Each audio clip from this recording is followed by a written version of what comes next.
Metro. Samantala dyan naman sa San Carlos City, cancer screening program mas pinaiigting. Para sa detalye, alamin sa ulat ni Idol Matthew Pacheco. 104.7 IFM. Report.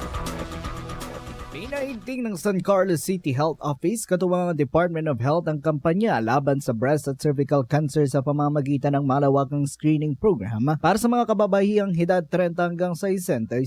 Isinagawa ang aktibidad sa Arenas Resuello Complex kung saan dandang residente at barangay health workers ang nakinabang sa libreng blood chemistry testing, pap smear, medical consultation at vital signs screening. Dala ang temang babae mahalaga ka. Layo ng programa na itaas ang kamalayan ng kababaihan sa kahalagaan ng regular na pagpapasuri lalo na tumataas ang kaso ng kanser sa bansa. Binibigyang diin din ng aktibidad ang pagtiyak na may madaling akses sa mga residente sa preventive healthcare ng walang gastos. Katuwang din ng lokal na pamahalaan ng mga nurse mula sa National Health Worker Support System ng DOH na tumulong sa maayos at mabilis sa pagproseso ng mga screening at konsultasyon. Kasama mula rito sa IFM Dagupan, ako si Idol Matthew Pacheco. Tatak, IFM!